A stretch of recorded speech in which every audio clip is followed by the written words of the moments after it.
اعوذ باللہ من الشیطان الرجیم بسم اللہ الرحمن الرحیم رب اشرح لی صدری ویسر لی امری واحلل عقدۃ من لسانی یفقہوا قولی اللہم صلی علی محمد وآل محمد وعجل فرجہم۔ کاشانِ بصیرت کے انتہائی عزیز سامعین کرام، السلام علیکم ورحمۃ اللہ وبرکاتہ۔ امید ہے کہ آپ سب خیریت سے ہوں گے۔ میں آپ کی ریڈر زہرا علی آپ کی خدمت میں کتاب احتجاج تبریزی کی ریڈنگ کے ساتھ حاضر ہوں۔ یہ اس کتاب کا والیوم 2 ہے، یعنی دوسرا حصہ ہے، اور والیوم 2 کی ریڈنگ کا پارٹ نمبر 4 ہے۔ پیج نمبر 242 تک ہم پہنچ چکے ہیں اور ہیڈنگ ہے جنگ جمل اور عائشہ۔ روایت ہے کہ روز جمل عائشہ جس اونٹ پر سوار تھیں اس کا نام عسکر تھا۔ اس دن اس سے بہت سے عجائبات دیکھے گئے۔ ان میں سے ایک یہ بھی تھا کہ جب اس کا ایک پیر کاٹ کر جدا کر دیا گیا تو دوسرے پیر پر برابر کھڑا رہا، یہاں تک کہ امیر المومنین نے لوگوں سے کہا کہ اس اونٹ کو ذبح کر دو کیونکہ یہ شیطان ہے۔ محمد ابن ابی بکر اور عمار یاسر نے اس کے اعضاء کو کاٹ ڈالا۔ روایت ہے کہ جنگ کے بعد جناب عمار نے عائشہ سے کہا، راہ حق میں اپنے بیٹوں کی شمشیر زنی کو کیسا پایا؟ عائشہ نے کہا، تمہارا یہ خیال اور تمہاری توجہ غلبہ و کامیابی پانے کے بعد ہوئی ہے کہ اپنے خیال میں تم حق پر ہو۔ عمار نے کہا، میرا خیال اس سے بالاتر ہے۔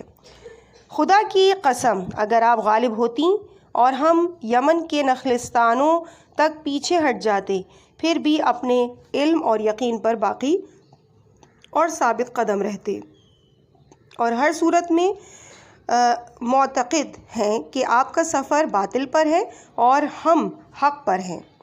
عائشہ نے کہا، یہ صرف تمہارا ایک خیال ہے اور تم نے صرف علی کی خوشنودی کے لیے اپنے دین کو چھوڑ دیا ہے۔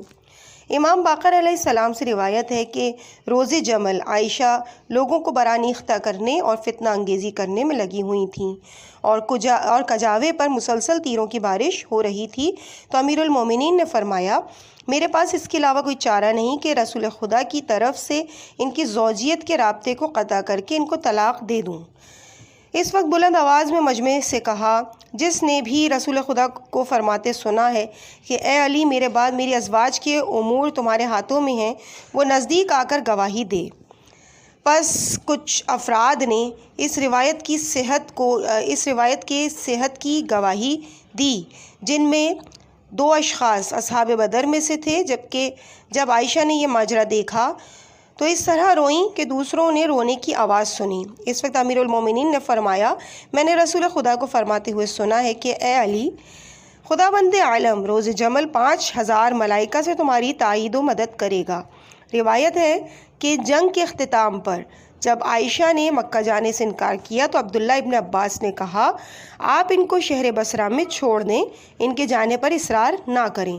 تو امیر المومنین نے فرمایا، وہ فتنہ و فساد میں کوتاہی نہیں کریں گی، میرا مقصد یہ ہے کہ ان کو اس گھر میں واپس کر دوں جس سے باہر نکلی ہیں۔ محمد ابن اسحاق نے روایت کی ہے کہ عائشہ بصرہ سے واپس ہونے کے بعد مسلسل لوگوں کو فتنہ و فساد اور علی ابن ابی طالب کی دشمنی و مخالفت پر سختی سے اصرار کرتی ہیں۔ اسوز بختری کے ذریعے معاویہ اور اہل شام کو خطوط لکھے اور ان کے خلاف انہیں دعوت دی۔ روایت میں ہے کہ عمرو عاص نے عائشہ سے کہا کہ مجھے یہ پسند تھا کہ روز جمل آپ کو قتل کر دیا جاتا۔ عائشہ نے پوچھا، کیوں؟ تیرا کوئی باپ نہ ہو، یعنی تو حرام زادہ ہے۔ عمرو عاص نے کہا کہ جب آپ اپنی آسمانی موت سے نہ مرتیں اور درجہ شہادت پا کر شہید ہوتیں تو ہم اس حادثے سے سوء استفادہ کرتے اور ہمیشہ اس کی خاطر علی ابن ابی طالب کی سرزنش کرتے اور ان پر لعن و طعن کرتے۔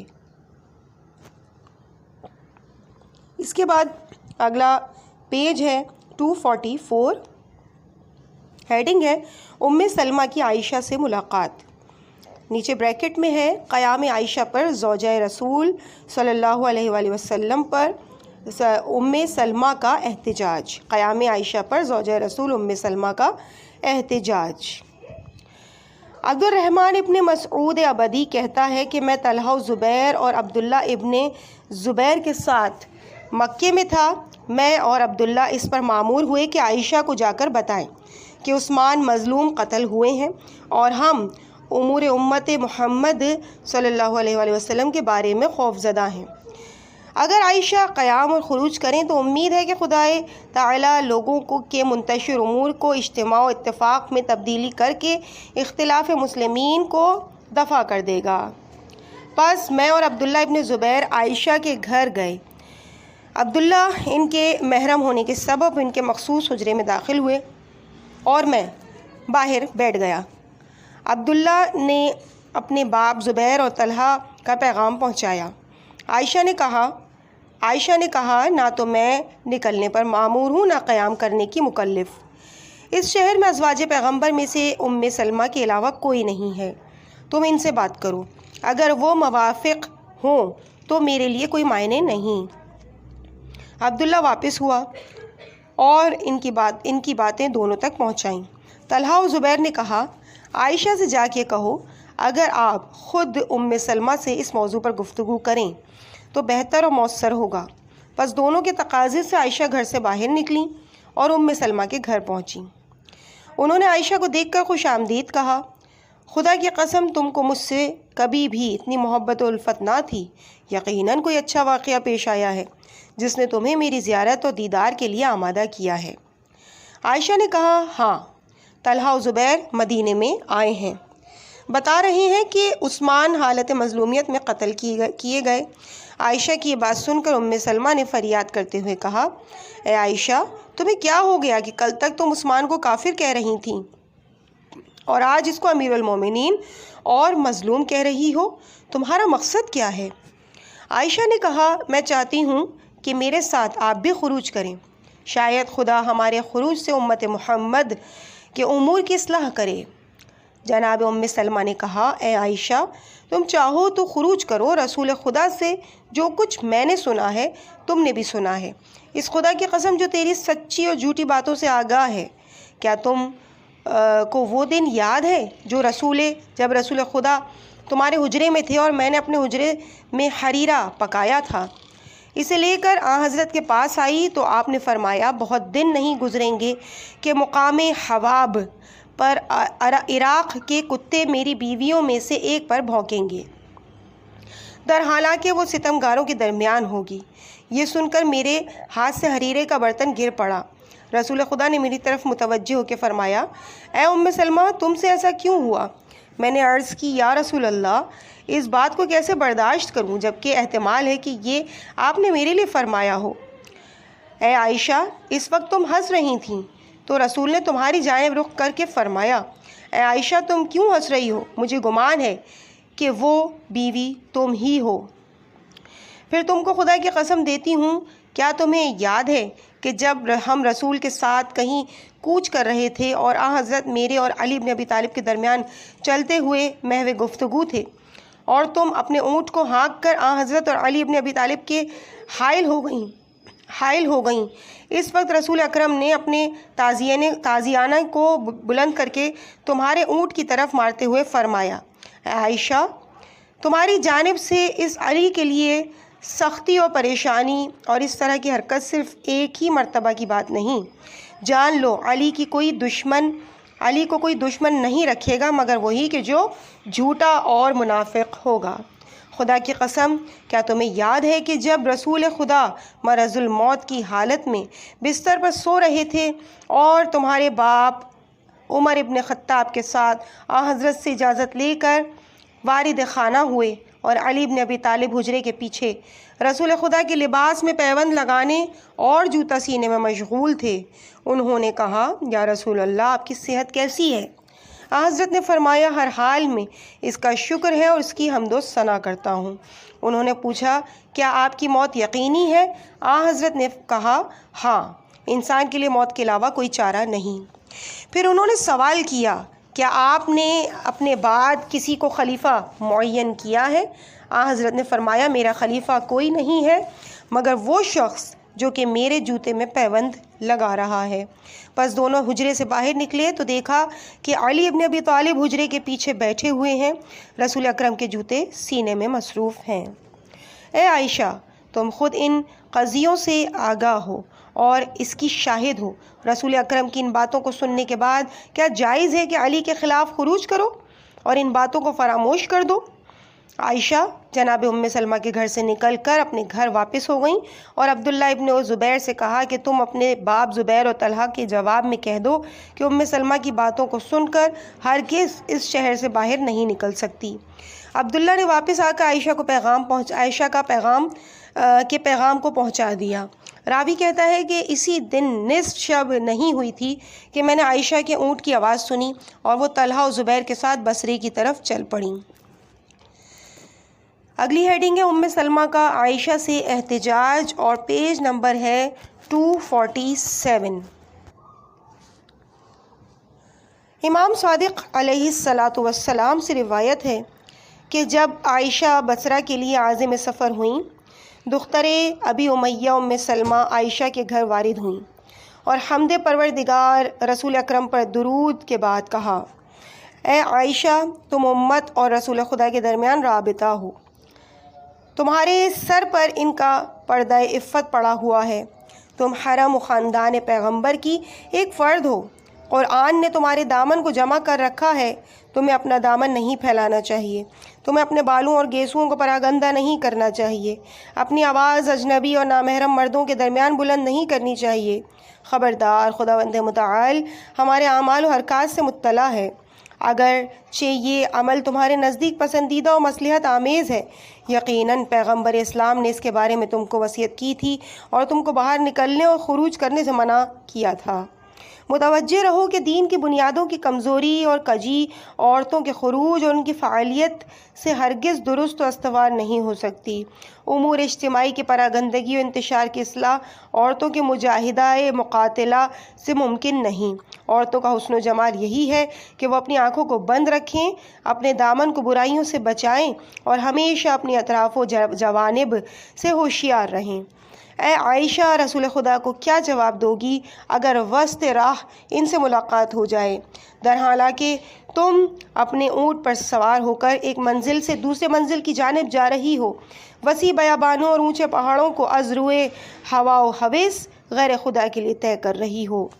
اے عائشہ، رسول خدا سے کیسے ملاقات کرو گی جب کہ تم نے ان کے عہد کو توڑ دیا ہے، ان کی حرمت کے پردے کو چاک کر دیا ہے؟ خدا کی قسم، اگر میں ایسے راستے پر چلتی اور مجھے بہشت کی جانب بلایا جاتا، پھر بھی رسول سے شرمندگی اور خجالت کی خاطر میں ہرگز جنت میں داخل نہیں ہوتی اور ان کی حتیٰ کی حرمت اور رفع حجاب کے بعد ان سے ملاقات کے لیے حاضر نہ ہوتی۔ میں نے نہیں کیا ہے، معذرت۔ کنٹینیو کرتے ہیں۔ اے عائشہ، بہترین عبادت تمہارے لیے وہ چیز ہے کہ افسوس تم جس سے کوتاہی کر رہی ہو۔ تمہارے لیے سب سے بہترین عمل یہ ہے کہ خدا اور اس کے رسول کی جانب سے تمہارے لیے لازم قرار دیا گیا ہے۔ تمہاری طرف سے دین اسلام کی بہترین خدمت وہ طریقہ ہے جس پر ابھی تک تم قائل رہی ہو، مگر افسوس آج اسی کی مخالفت پر آمادہ ہو۔ خدا کی قسم، جو حدیث میں نے خود رسول خدا سے سنی ہے، اگر اس کو نقل کر دوں تو یقیناً چتکبرا و تیز سانپ کی طرح تم مجھ کو ڈھس لو گی۔ عائشہ نے ام سلمہ کے جواب میں کہا: تعجب ہے کہ میں آپ کی باتوں کو غور سے سن رہی ہوں، جبکہ میرا سفر ویسا نہیں جیسا آپ تصور کر رہی ہیں۔ مجھے ہرگز دھوکہ نہیں ہوا ہے اور وہ باطل راستے پر ہرگز نہیں چلوں گی۔ کتنے اچھے موقع پر مجھے آگاہی ہوئی ہے کہ میں اس مناسب وقت پر اپنے وظیفے کو انجام دوں اور ان دو گروہوں کے درمیان جدائی اور فاصلہ ڈال دوں جو ایک دوسرے سے سخت اختلاف رکھتے ہیں۔ میں اس سفر کے لیے مجبور نہیں ہوں کہ اس کے ترک کر دینے میں میرے لیے کوئی خوف و ہراس ہو، لیکن اگر میں اس مقابلے و مقاتلے کو نہ روکوں تو ماجور و مصاب نہیں ہوں گی۔ امام صادق علیہ السلام فرماتے ہیں کہ جنگ جمل کے بعد جب عائشہ اپنے عمل سے نادم اور پشیماں ہوئیں تو ام سلمہ نے کہا کہ اگر کوئی خطا و لغزش سے محفوظ رہ جائے تو یقیناً سب سے پہلے عائشہ کو اس کا بڑا حصہ ملتا کہ وہ زوجہ رسول و آیات قرآن کو جاننے والی اور صاحب فضل و حکمت تھیں، لیکن کبھی انسان کی عقل پر ہوا و ہوس غالب ہو جاتی ہے، ایسی حالت میں جو متاخر ہوتا ہے وہ مقدم ہو جاتا ہے۔ خدا عائشہ کی خطاؤں اور غلطیوں کو معاف کرے، اس نے میرے آرام و سکون کو خوف و وحشت میں تبدیل کر دیا۔ عائشہ نے جب ان کی باتوں کو سنا تو کہا، اے خواہر، آپ مجھ کو ملامت کر رہی ہیں؟ ام سلمہ نے کہا، تمہارے بارے میں نہ تو گمان تھا اور نہ تو بدگمان تھی اور نہ ہوں، لیکن جان لو کہ یہ ایک ایسا فتنہ سامنے آیا ہے کہ آنکھیں تیرہ و تاریک ہو جائیں گی، اور یہ اس وقت تک برطرف نہ ہوگا جب تک کہ دانا و نادان سب اس کو نہ سمجھ لیں۔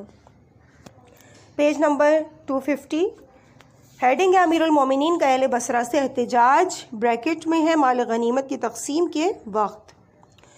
یحییٰ ابن عبداللہ ابن حسن علیہ السلام اپنے والد سے روایت کرتے ہیں کہ جب اہل بصرہ جنگ جمل میں مغلوب ہوئے اور امیر المومنین اپنے اصحاب کے ساتھ وارد بصرہ ہوئے، اسی دوران آپ خطبہ پڑھ رہے تھے کہ ایک شخص نے کھڑے ہو کر کہا، آپ مجھے اہل جماعت، اہل افتراق، اہل بدعت، اہل سنت و اہل طریقت کے بارے میں بتائیے۔ امیر المومنین نے فرمایا، چونکہ تم نے سوال کیا ہے اس لیے جواب دینا لازم ہے۔ اہل سنت وہ افراد ہیں جو رسول خدا کی رفتار و گفتار اور کردار کا اتباع کرتے ہیں اور خدا کے اوامر و تکالیف کی اطاعت کرتے ہیں، اگرچہ ان کی تعداد کم ہے۔ اہل جماعت وہ اشخاص ہیں جو میرے اصول و طریقے کی پیروی کرتے ہیں اور راہ حق پر چل کر ایک دوسرے سے مربوط اور متصل ہو جاتے ہیں، اگرچہ ان کا گروہ کم ہے۔ اہل افتراق وہ لوگ ہیں جو میرے اور میرے پیروکاروں کے مخالف ہیں اور میرے خلاف حرکت کرتے ہیں۔ اہل بدعت وہ گروہ ہیں جو پیغمبر اسلام کے قول و فعل کے خلاف چلتے ہیں اور خواہشات نفسانی کی پیروی کرتے ہیں، اگرچہ یہ بہت زیادہ ہیں۔ ان لوگوں میں سے کچھ گزر چکے ہیں اور کچھ باقی ہیں۔ خدا ان کو بھی نیست و نابود کر کے ان کے فتنے و فساد سے لوگوں کو محفوظ رکھے۔ اس وقت عمار یاسر نے کہا، یا امیر المومنین، لوگ مال غنیمت کے بارے میں گفتگو کرتے ہوئے خیال کرتے ہیں کہ جنہوں نے ہم سے جنگ کی اور وہ خود اور ان کے اموال اور اولاد ہمارا مال اور ہماری ملکیت ہیں، اور از لحاظ غنیمت ہم کو ان کی ملکیت میں لا کر ان میں تصرف کر سکتے ہیں، ہم ان کو ملکیت میں لا کر تصرف کر سکتے ہیں۔ اس وقت قبیلہ بکر ابن اوائل کہ ایک آدمی بنام عباد ابن قیس نے، کہ جس کی زبان بڑی تیز اور تند چلتی تھی، کھڑے ہو کے کہا، یا امیر المومنین، خدا کی قسم غنیمت کی تقسیم میں آپ نے عدل و انصاف اور مساوات کی رعایت نہیں کی۔ امیر المومنین تجھ پر وائے ہو۔ امیر المومنین نے فرمایا، تجھ پر وائے ہو، کیوں؟ عباد ابن قیس نے کہا، اس لیے کہ آپ نے صرف وہ کچھ تقسیم کیا جو لشکرگاہ میں تھا، اور ان کے اموال اور اولاد اور ان کی عورتوں کو چھوڑ دیا۔ امیر المومنین نے فرمایا، جس کا دل درد و غم اور زخم سے پر ہو وہ اپنے زخموں کا علاج روغن سے کرے۔ عباد نے کہا کہ ہم غنیمت میں سے اپنے حصے کا مطالبہ کرتے ہیں اور آپ ہمارے سامنے بے معنی باتیں کرتے ہیں۔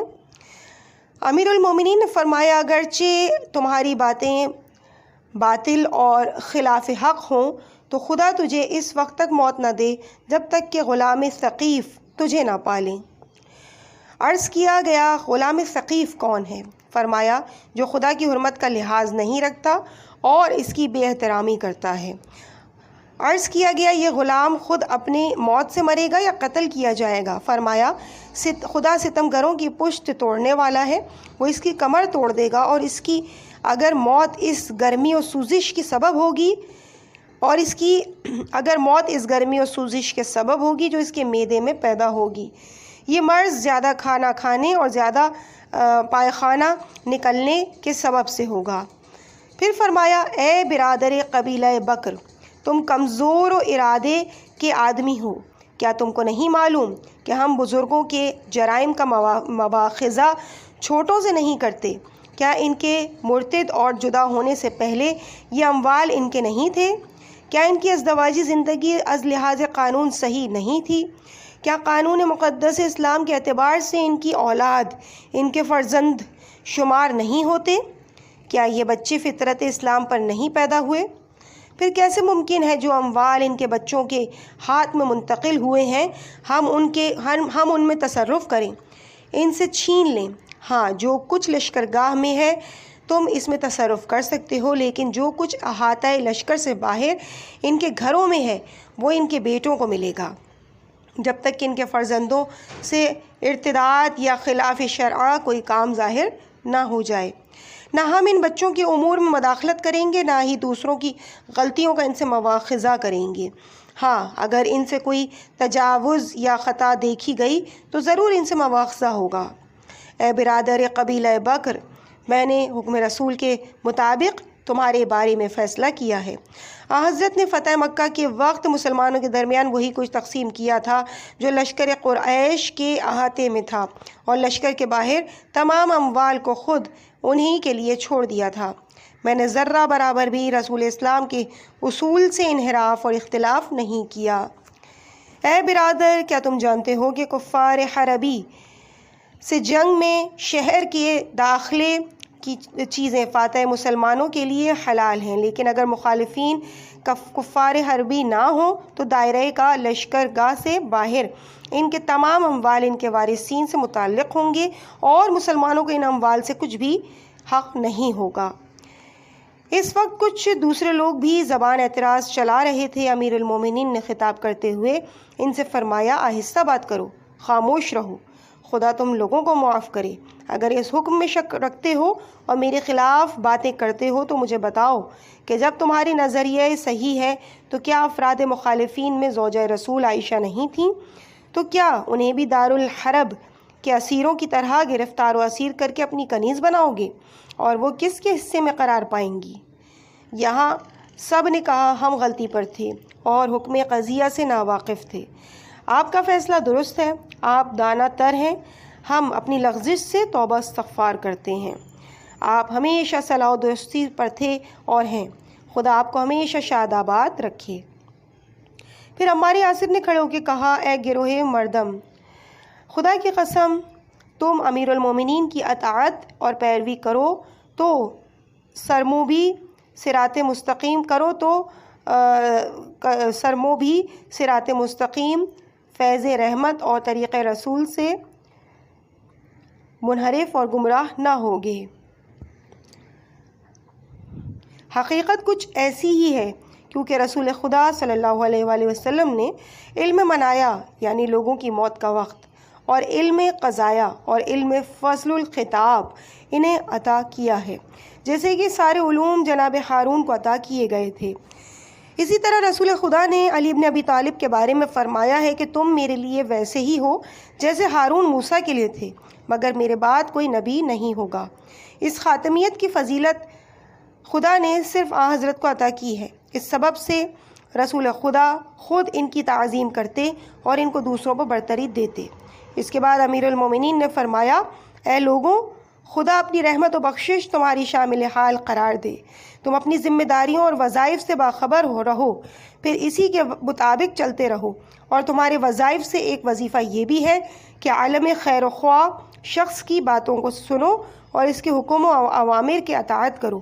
جاہل کا سوائے اطاعت و تسلیم کے کوئی وظیفہ نہیں ہے۔ جان لو، اگر تم میری ثواب دید اور میرے نظریے کی اطاعت کرو تو اطمینان رکھو کہ میں تم کو راہ راست اور صراط مستقیم تک پہنچا دوں گا، اور تم کو زندگی کے تیرہ تاریک مراحل سے نجات دلا دوں گا، اگرچہ اس راہ میں مجھے سختیاں اور پریشانیاں ہی کیوں نہ اٹھانا پڑیں۔ خیال رہے کہ دنیاوی زندگی وقتی و چند روزہ ہے اور خوشی و حلاوت سے دور ہے، اور اس کی ظاہری لذتیں پریشانیوں اور زحمتوں سے آلودہ ہیں۔ جن لوگوں نے اس کی زینتوں اور سجاوٹوں سے دھوکہ کھایا وہ لوگ حقیقت سے محروم ہو گئے۔ ان کی ندامت و پشیمانی اس حال میں انہیں کچھ بھی فائدہ نہیں پہنچائے گی، جیسا کہ بنی اسرائیل کے ایک گروہ کو ان کے نبی کے منع کرنے کے سبب نہر سے پانی روک دیا گیا تھا، لیکن انہوں نے حکم کی نافرمانی کی اور زبردستی اس نہر کا پانی پی لیا۔ اے لوگوں، تم ان لوگوں میں سے ہو جاؤ جو اپنے پیغمبر کے احکام اور دستورات کی اطاعت کر کے احکام اور وظائف الہیہ سے سر پیچی اور روگردانی نہیں کرتے۔ ہاں عائشہ اس معاملے میں غلط رستے پر چلیں اور کمزور رائے اور اہانت آمیز زنانہ فکر کی پیروی کی، لیکن تم لوگ اس کے بعد پہلے کی طرح ان کی عزت و حرمت کی حفاظت کرو۔ تمام امور کا حساب و کتاب خدا کے اختیار میں ہے، جسے چاہے بخش دے، جسے چاہے عذاب کا مزہ چکھا دے۔ پیج نمبر 255 پہ ہیڈنگ ہے اہل اسلام سے قتال اور جنگ پر امیر المومنین کا احتجاج۔ اصبغ ابن نباتہ کہتے ہیں کہ روز جمل میں امیر المومنین کے سامنے کھڑا تھا۔ ایک شخص نے آپ سے آ کر کہا، یا امیر المومنین، یہ لوگ اللہ اکبر اور لا الہ الا اللہ کہنے میں ہمارے شریک ہیں اور ہماری طرح نماز قائم کرتے ہیں، بس کس قاعدے کے تحت ان سے جنگ کر کے ان کے خون بہائیں؟ امیر المومنین نے فرمایا کہ ہماری جنگ اس کلام کے سبب ہے جسے خدا نے قرآن میں نازل کیا۔ اس مرد نے کہا، یا امیر المومنین، مجھے تمام کلمات کا علم نہیں ہے۔ امیر المومنین نے فرمایا، وہ سورہ بقرہ میں ہے۔ اس مرد نے کہا، سورہ بقرہ کی ساری آیتیں یاد نہیں ہیں، بہتر ہے کہ اس آیت کی تعین و تفسیر کر دیں۔ امیر المومنین نے فرمایا، خدا سورہ بقرہ کی آیت نمبر 253 میں فرماتا ہے، ہم نے رسولوں میں سے بعض کو بعض پر فضیلت دی ہے اور بعض سے کلام کیا ہے، کچھ کو بلند مقام عطا کیا ہے۔ عیسیٰ ابن مریم کو دلائل و معجزات دے کر انہیں روح القدس کے ذریعے تقویت دی ہے۔ اگر خدا ارادہ فرماتا تو ان پیغمبروں کی امتیں ان کے پیروکار ایک دوسرے سے اختلاف نہ کرتے، لیکن خدا نے انہیں اختیار دے کر آزاد چھوڑ دیا۔ لوگوں نے معجزات کے مشاہدے اور اتمام حجت اور بیان حقیقت کے بعد مخالفت اور جنگ کا راستہ اختیار کیا۔ پیروان انبیاء دو حصوں میں تقسیم ہو گئے۔ ایک گروہ نے ایمان لا کر حق و حقیقت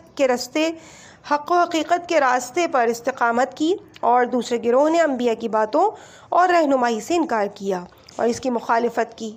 ہاں، اگر خدا چاہتا تو ان کے اختلاف ظاہر نہ ہوتے۔ اس حالت میں اسی کا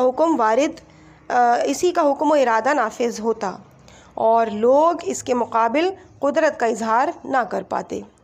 پھر امیر المومنین نے فرمایا کہ جیسا کہ اس آیت میں اشارہ ہوا ہے کہ پیغمبر صلی اللہ علیہ وآلہ وسلم کے ماننے والے بھی دو حصوں میں تقسیم ہو گئے۔ ایک گروہ اپنے ایمان و اطاعت پر باقی رہ گیا اور وہ ہم لوگ ہیں، اور دوسرے گروہ نے مخالفت و کفر و الحاد کا اظہار کر کے راہ حق و حقیقت سے منحرف ہو گئے۔ وہی ہمارے مخالفین اور دشمنوں کا گروہ ہے۔ اس آدمی نے کہا، کعبے کے رب کی قسم، یہ لوگ کافر ہو گئے ہیں۔ پھر اس نے ہاتھ میں تلوار لے کر دشمن کی صفوں پر حملہ کر دیا، یہاں تک کہ قتل ہو گیا۔ پیج نمبر 257 پہ ہیڈنگ ہے حسن بصری سے امیر المومنین علیہ السلام کا احتجاج۔ ابن عباس کہتے ہیں کہ جب جنگ ختم ہو گئی تو لوگوں نے اونٹوں کے پالان کا ایک ممبر بنایا اور حضرت علی اس پر گئے۔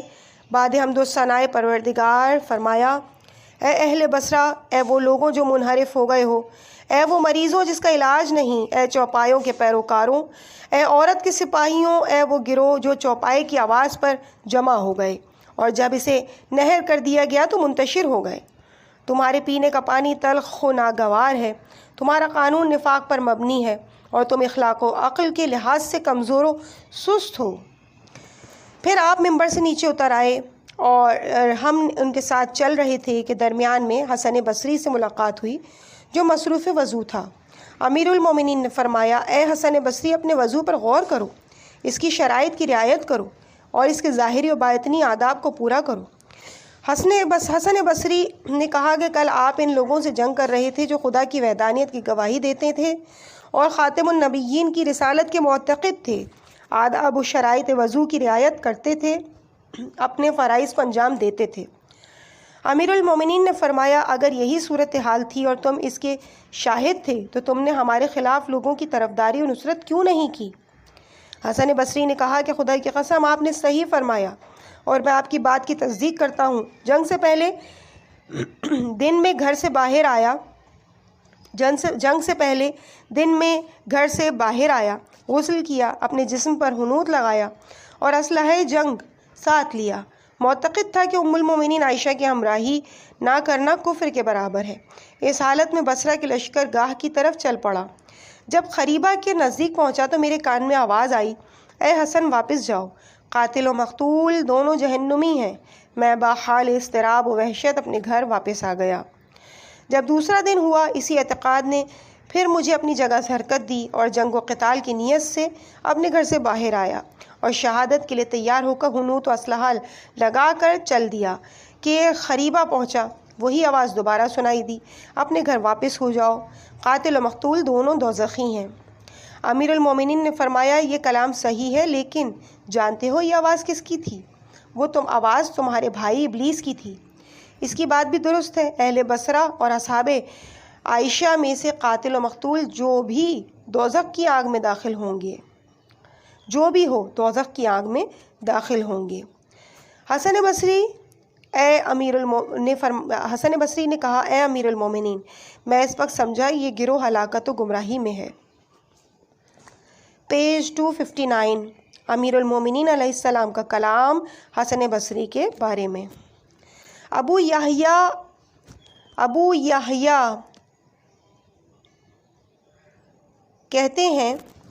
یحییٰ واسعی کہتے ہیں کہ جب امیر المومنین شہر بصرہ کو فتح کر چکے تو دوسرے روز صبح کچھ لوگ آپ سے ملاقات کے لیے آئے۔ ان کے درمیان حسن بصری بھی تھا، جو سفید کاغذ لیے امیر المومنین کے کلمات لکھ رہا تھا۔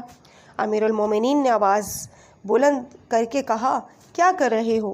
حسن بصری نے کہا، آپ کے آثار و کلمات لکھ رہا ہوں تاکہ آپ کے بعد دوسروں سے بیان کروں۔ امیر المومنین نے فرمایا، آگاہ ہو جاؤ کہ ہر قوم و گروہ میں ایک سامری ہوتا ہے اور یہ شخص تم لوگوں کا سامری ہے۔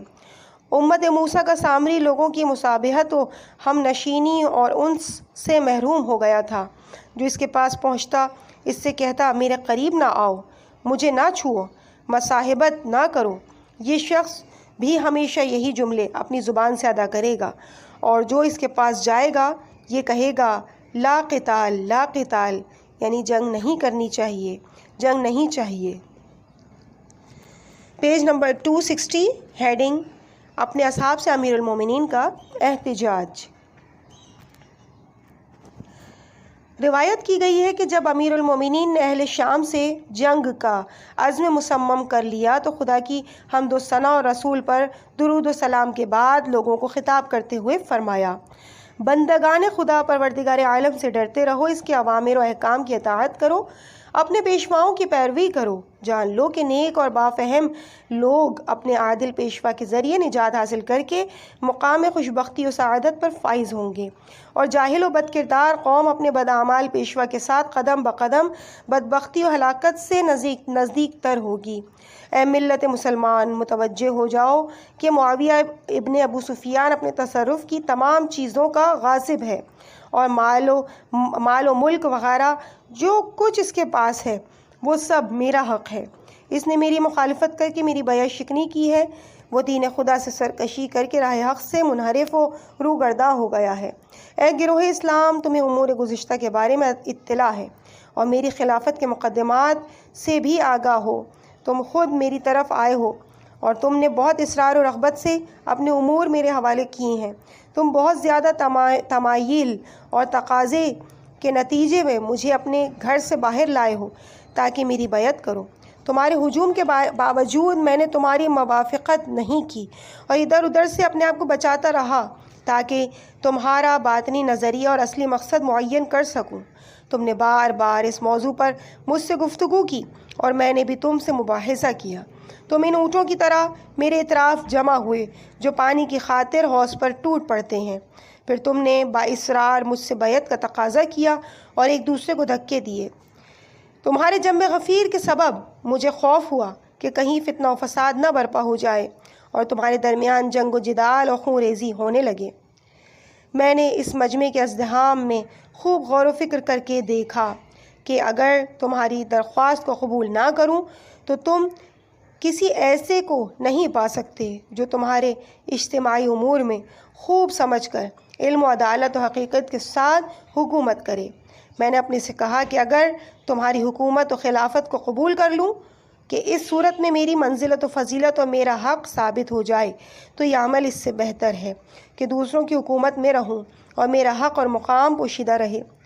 اس لحاظ سے میں اپنے ہاتھ کو بڑھا کر بیعت کے لیے تیار ہو گیا۔ اے گروہ مہاجرین و انصار و اصحاب رسول خدا صلی اللہ علیہ وآلہ وسلم، تم سب میری پیروی کرو۔ کیا تم سب نے میری بیعت نہیں کی؟ کیا میں نے تم سب سے عہد و پیمان نہیں لیا کہ ہمیشہ میری حکومت میں ثابت قدم رہو اور میرے اوامر کی اطاعت کرو گے؟ اور تم لوگ صفا و صمیم قلب کے ساتھ میرے دشمنوں اور دین اسلام سے خارج ہو جانے والوں اور قرآن کے خلاف عمل کرنے والوں سے میرے ہمراہ جنگ و جہاد کرو گے؟ جو عہد و پیمان میں نے لیا ہے، کیا وہ خدا سے معاہدہ و محکم ترین پیمان نہ تھا جو کہ بیشتر افراد و اشخاص سے لیا جاتا ہے؟ کیا تم نے اس عہد و پیمان کو قبول نہیں کیا؟ کیا ان عہدوں میں خدا و رسول کو گواہ نہیں بنایا تھا؟ کیا ان معاملات میں تم سے بعض کو بعض کا شاہد و گواہ نہیں قرار دیا؟ کیا میں نے ان تمام تر معاملات میں خدا و رسول کی سنت کے مطابق عمل نہیں کیا؟ کس قدر جائے تعجب ہے کہ معاویہ ابن ابی سفیان خلافت کے لیے اٹھ کھڑا ہو اور اس نے اس بارے میں مجھ سے اختلاف و نزاع کیا، پھر میری امامت کا منکر ہو گیا۔ معاویہ خیال کرتا ہے کہ مقام خلافت کا وہ مجھ سے زیادہ اہل و سزاوار ہے۔ اس مقام پر اس نے خدا اور رسول پر جرأت و جسارت کی ہے، اپنے دعوے پر چھوٹی سے چھوٹی بھی دلیل نہیں رکھتا، اور اس خلافت میں اس کا معمولی سا بھی حق نہیں ہے۔ اگر مہاجرین و انصار و مسلمانوں کے سرداروں سے بیعت ثابت ہوتی ہے تو مہاجرین و انصار میں سے کسی نے بھی اس کی بیعت نہیں کی۔ اے مہاجرین و انصار، کیا تم نے میری اطاعت کرنے اور میرے حکم کے بجا لانے کا عہد و پیمان نہیں کیا؟ کیا تم نے اپنی مرضی اور اپنے اختیار سے میری بیعت نہیں کی؟ کیا میں نے تم سے پیمان نہیں لیا تھا کہ تم میری پیروی کرو گے؟ یاد رکھو، میری بیعت ابو بکر و عمر کی بیعت سے زیادہ محکم اور مضبوط ہوئی ہے۔ تم سب نے نہایت رغبت و خواہش اور مکمل اختیار اور آزادی سے میری بیعت کی ہے۔ تم کیسے ان دونوں کی خلافت کے وفادار اور اس پر ثابت قدم رہے، لیکن تم نے میری بیعت توڑ دی اور وفاداری، استقامت اور پائیداری نہیں دکھائی؟ کیا تم مسلمانوں پر واجب نہیں ہے کہ انتہائی گرم جوشی اور خلوص سے میری مدد کریں اور میرے حکم کو مانیں؟ کیا میری اطاعت تمام حاضر و غائب مسلمانوں پر واجب نہیں ہے؟ بس کیوں معاویہ ابن ابی سفیان اور اس کے اصحاب نے میری مخالفت اور دشمنی کر کے میری بیعت سے انکار کیا؟ کیا میں رسول خدا سے قرابت و سبقت ایمان اور ان کے داماد ہونے کے اعتبار سے گزشتہ لوگوں پر امتیاز و برتری نہیں رکھتا؟ کیا تم نے غدیر خم میں میری ولایت و خلافت اور محبت کے بارے میں رسول کی باتوں کو غور سے نہیں سنا؟ اے مسلمانوں، خدا سے ڈرو اور معاویہ سے جہاد کے لیے دوڑ پڑو۔ معاویہ اور اس کے ستمگار اور منحرف مددگاروں سے جنگ کرو۔ اے ایمان والوں، کلام خدا سے نصیحت حاصل کرو اور میری باتوں کو غور سے سن کر سمجھو۔ قرآن مجید کی نصیحتوں سے استفادہ حاصل کرو۔ سورہ بقرہ کی آیت نمبر 246 ہے۔ ترجمہ: اے رسول، کیا آپ نے جناب موسیٰ کے بعد بنی اسرائیل کے سرداروں کی حالت پر نظر نہیں کی جب انہوں نے اپنے بنی شموئیل سے کہا کہ کسی کو ہمارے واسطے بادشاہ مقرر کیجیے تاکہ اللہ کی راہ میں ہم جہاد کریں؟ پیغمبر نے فرمایا، کہا کہ ایسا نہ ہو، جب تم پر جہاد فرض کیا جائے تو تم نہ لڑو۔ وہ کہنے لگے، جب ہم اپنے گھروں سے نکال دیے گئے اور بال بچوں سے دور کر دیے گئے ہیں تو پھر ہمیں کون سا عذر باقی ہے کہ ہم راہ خدا سے جہاد نہ کریں، راہ خدا میں جہاد نہ کریں؟ پھر جب ان پر جہاد واجب ہو گیا تو ان میں سے چند کے سوا سب نے لڑنے سے انکار کر دیا، اور خدا ظالمین کو خوب پہچانتا ہے۔ ان کے نبی نے ان سے کہا، بے شک خدا نے تمہاری درخواست کے مطابق طالوت کو تمہارا بادشاہ معین کیا ہے۔ تب کہنے لگے، اس کی حکومت ہم پر کیوں کر ہو سکتی ہے، حالانکہ حکومت کے اس سے زیادہ ہم حقدار ہیں، اسے تو مال کے اعتبار سے بھی فارغ البالی تک نصیب نہیں۔ نبی نے کہا، خدا نے اسے تم سب پر فضیلت دی ہے، اور مال میں نہ صحیح مگر علم و جسم کی وسعت تو خدا نے اسی کو عطا کی ہے۔ خدا جسے چاہے اپنا ملک دے، خدا بڑی وسعت و رحمت والا اور واقف کار ہے۔ امیر المومنین علیہ السلام نے فرمایا، اے گروہ مسلمان، اس آیہ شریفہ سے تم کو نصیحت اور عبرت لینی چاہیے۔ جان لو کہ خداوند عالم انبیاء کے بعد ان کے خاندان میں سے کسی کو مقام خلافت کے لیے منتخب کرتا ہے۔ خدا نے بنی اسرائیل کے درمیان جناب طالوت کو، جس میں ظاہری و علم و معرفت کے لحاظ سے دوسروں پر فوقیت دے کر ان کو دوسروں کا امام و پیشوا قرار دیا۔ اے گروہ اسلام، کیا ایسا ہے کہ خدا نے معاویہ کو مجھ سے افضل و برتر بنایا ہو اور اسے جسم و روح اور قوت بدنی اور علم و دانش کے اعتبار سے مجھ پر فوقیت دی ہو؟ کیا ایسا ہے کہ خدا نے بنو امیہ کو بنو ہاشم پر فضیلت و برتری دی ہو؟ اے بندگان خدا، پروردگار سے ڈرو اور راہ خدا میں جہاد اور مقاتلہ کرو، اس کے سخت عذاب اور غیظ و غضب سے دور رہو۔ خداوند عالم فرماتا ہے کہ کچھ بنی اسرائیل نے حق کا انکار کیا اور کافر ہو گئے، اور حضرت داؤد اور حضرت عیسیٰ نے ان پر لعن و طعن کیا، کیونکہ انہوں نے عصیان اور گناہ کیا اور تجاوز اور ستمگری کو اپنا پیشہ قرار دیا، اعمال بد سے پرہیز نہیں کیا اور کتنی برائیوں کے مرتکب ہوئے۔ سورہ مائدہ کی آیت نمبر 78 میں ہے ترجمہ: با ایمان افراد وہ لوگ ہیں جو خدا اور رسول پر ایمان لائے، پھر ان کے دلوں میں کوئی شک و شبہ پیدا نہیں ہوا، انہوں نے جان و مال کے ساتھ راہ خدا میں جہاد کیا، اور وہی لوگ سچے ہیں۔ سورہ حجرات کی آیت نمبر 15 میں ہے، اے صاحبان ایمان، کیا تم کو اس تجارت کی طرف ہدایت کروں جو تم کو سخت عذاب سے نجات دے؟ خدا اور رسول پر ایمان لاؤ، اپنے جان و مال کے ساتھ راہ خدا میں جہاد کرو، اگر تم کو توجہ ہو تو یہ تمہارے لیے بہتر ہے، خدا تمہارے گناہوں کو معاف کرے گا، تمہیں جنت اور پاک و پاکیزہ جگہ عنایت کرے گا، اور اپنی لذت بخش نعمتوں سے تمہیں سرفراز کر دے گا، اور یہ بہت بڑی کامیابی ہے۔ اسی طرح سورہ صاف کی آیت نمبر 10 ہے، پھر امیر المومنین نے فرمایا، اے بندگان خدا، پرہیزگار بنو اور اپنے پیشوا کے ساتھ جہاد کی طرف بڑھو، اگر اہل بدر کی تعداد کے برابر بھی اصحاب و مددگار ہوتے تو میں حکم دیتا اور وہ اطاعت و پیروی کرتے، اگر میں حرکت کرتا وہ میرے ہمراہ حرکت کرتے تو یقیناً تم سے بے نیاز ہو جاتا اور بہت جلد معاویہ سے جنگ و جہاد کے لیے نکل پڑتا۔ یہ جہاد فرض اور واجب ہے۔